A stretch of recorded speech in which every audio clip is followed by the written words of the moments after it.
The Polar Express. On Christmas Eve many years ago, I lay quietly in my bed. I did not rustle the sheets.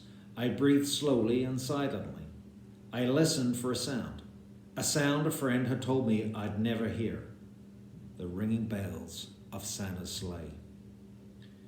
There is no Santa, my friend had insisted, but I knew he was wrong. Late that night, I did hear sounds, though not of ringing bells. From outside came the sounds of hissing steam and squeaking metal. I looked through my window and saw a train standing perfectly still in the front of my house. It was wrapped in an apron of steam. Snowflakes fell lightly around it. A conductor stood at the open door of one of the cars. He took out a large pocket watch from his vest, then looked up at my window. I put on my slippers and robe. I tiptoed downstairs and out the door. "All aboard!" the conductor cried out. I ran up to him.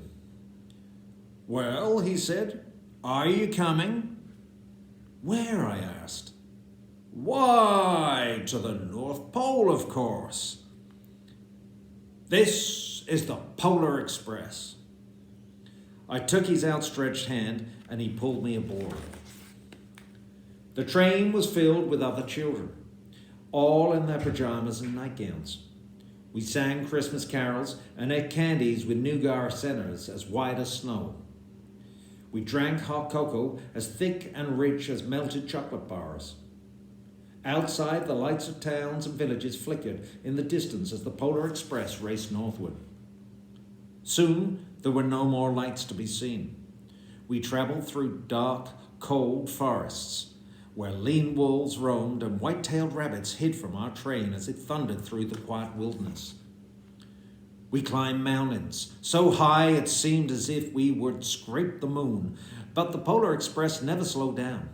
Faster and faster we ran along, rolling over peaks and through valleys like a car on a roller coaster. The mountains turned into hills, the hills to snow-covered plains. We crossed a barren desert of ice, the great polar ice cap. Lights appeared in the distance.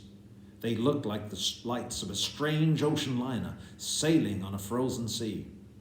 "There," said the conductor, "is the North Pole." The North Pole was a huge city standing alone at the top of the world, filled with factories where every Christmas toy was made. At first, we saw no elves. "They are gathering at the center of the city," the conductor told us. "That is where Santa will give the first gift of Christmas." "Who receives the first gift?"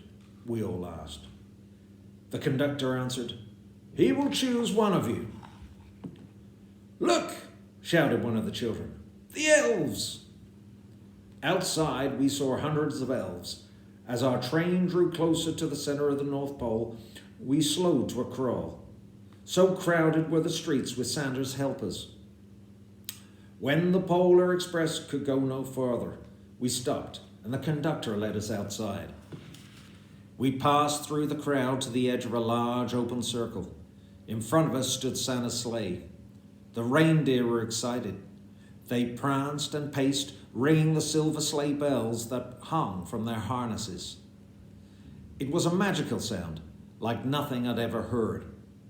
Across the circle, the elves moved apart, and Santa appeared. The elves cheered wildly.